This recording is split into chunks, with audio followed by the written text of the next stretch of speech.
So we've looked at sort of a sampler of different units in StarCraft, and along the way I've called out certain bits and pieces about different abilities or which units can attack which, but I want to delve a little bit more specifically into that piece because it can be a little bit confusing and it can matter when you watch competitive play and certain situations come up. So as we've gone along, I've kind of talked about the shapes of certain attacks, and we looked at siege tanks and banelings, for example, which have this kind of like a big circle radius that they deal damage to. And we also looked at units like the Banshee, which I said can only attack ground units. It is an air unit that strictly attacks ground, or you could call it an air-to-ground attack. There are pretty much every different combination you can think of these different abilities within StarCraft, and we're going to look at just a few of those. So for now, let's just keep the Terran army here as practice dummies. And we're going to look at a handful of Zerg units just by way of example to discuss these different attack types. So first we have the Corruptor. This is a strictly air-to-air fighter. If I say, hey, Corruptor, go attack these ground units, it actually can't do it. It literally won't let me. But it will happily attack this air unit here. So the Corruptor is a strictly air-to-air fighter.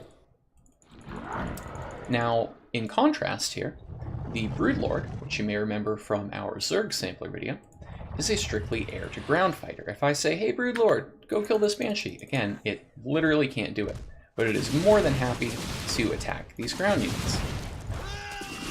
Here we see Banshees being excellent air-to-ground fighters. Now, the Mutalisk is kind of a special and powerful air unit because it can attack air-to-air, but it can also attack air-to-ground if it wants to. Now, the trade-off here is that they don't hit particularly hard, right? This Mutalisk is just attacking its little heart out, it still has a token effect. They are very fast and they can hit both air and ground. Next, we'll look at the Roach. The Roach is a strictly ground-to-ground fighter. It can't hit air even if it wants to, but it can attack units on the ground. And we see those Banshees just really eager to do lots of air-to-ground fighting. Lastly, we have the Hydralisk, which is a ground unit that can attack both air and ground. So it attacks ground-to-air as well as ground-to-ground. So let's take a look at that. We'll go ground-to-air first, and now we'll go ground-to-ground.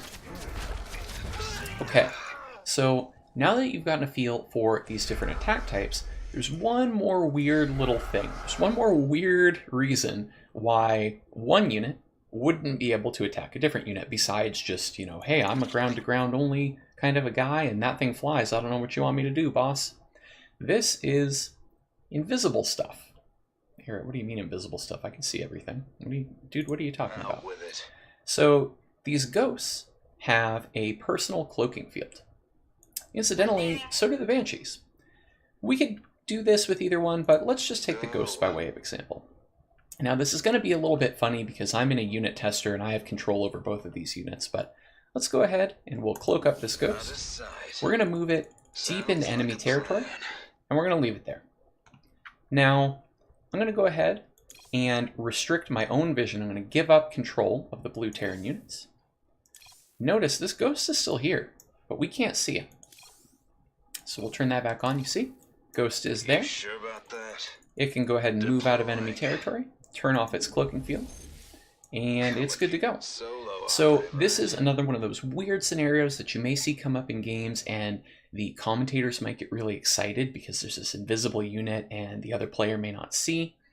The only way to attack these is you need a unit that specifically has what's called detection. It's just an ability that literally means you can see stuff that would otherwise be invisible.